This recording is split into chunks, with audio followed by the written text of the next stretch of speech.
Joining me now, editor-in-chief at the Daily Caller, as well as co-host of Fox and Friends Weekend, Tucker Carlson, and Lee Carter, political communications expert and partner at Maslansky and Partners. Good to have you both here.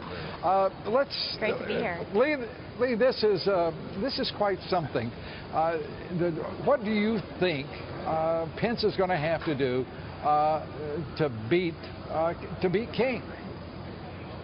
Look, I think tonight what his job is to do is to reassure voters who are not quite sure that they're ready to vote for Donald Trump that Donald Trump has a really good counterbalance to him. So I think tonight he needs to come out and be strong. He needs to be soothing. He needs to reassure people that he's got depth in policy. At the same time, he's got a tough job because he does have to deliver some zingers, because that's what's going to carry on the debate over the next few days. So he's got a balancing act that he's got to do. He's got to be both entertaining and he's got to be educated and informed tonight. So it's going to be a big night for him. A big night.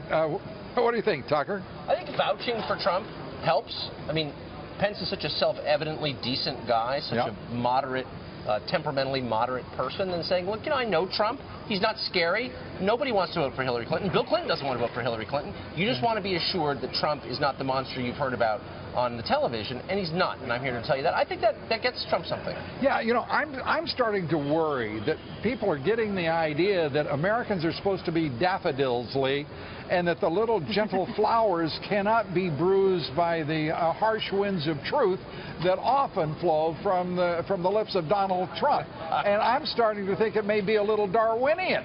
I mean, are Americans suddenly too weak to have real leaders who speak truth to them? I don't think that they are. I think that we've seen that with Donald Trump, he has recovered from so many different of these strong statements, and I think that people love him for his strength. But what he has had is a drip, drip, drip strategy by the Hillary Clinton campaign, one thing after another that he has responded to. Instead of just overcoming it, he's reacting. He's staying in the middle of things that he shouldn't be in. He needs to get out of that. He needs to stop reacting to her, and he needs to get back on message if he's going to continue to be loved for his strength. Lee, this has got to be the most advised presidential nominee in history. And this man just keeps writing new rules and getting amazing results from it. He's doing it tonight. He's live tweeting during the debate. He will not be silent. Well, he will not be silent. And the fact is, do we want somebody who's just like we've seen? I mean, we've got leaders who lie through their teeth. We've been lied to by this administration on, you name it, Iran. How about Obamacare? It's collapsing before our very eyes. The Republicans don't have to repeal it, but they will have to replace it, certainly, if they're of such a mind. I mean, this is an administration and the previous administration which have just, been awful. The failures are demonstrable, and without those failures, Trump wouldn't be the Republican nominee within striking distance of becoming president. I mean, that's the point. Whatever Trump's deficits, whatever his problems, he didn't create this mess. He didn't screw up the United States of America, and they did. Not just the Democrats, by the way. Yeah, I love the idea. Go ahead, Lee. I just think it's important that people understand that this is more than just voting for Donald Trump. This is voting for a movement. This is voting for something that is saying government is broken and we need something different. And Donald Trump is the one that represents that, and I think that's what this is all about. It's more than voting for a man. It's voting for a movement.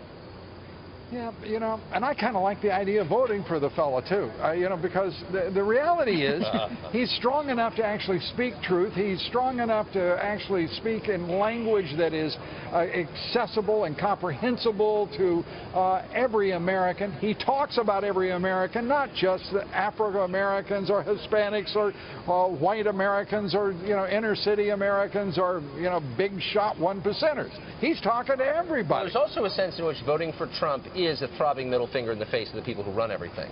I mean, a vote for Trump really is a vote against smugness, against self-satisfaction, against moral preening and dumbness, against the press, against the Congress, against the leadership of both parties. I think a lot of people see it that way. I think, Lee, you've got to agree with every word he said there. Well, almost every word. Absolutely. Lee Carter, actually, everyone. We're going to get everyone. All right. Lee Carter, Tucker Carlson, we're in agreement here. How often does that happen on this broadcast? We're going to have you both back soon. Thanks so much.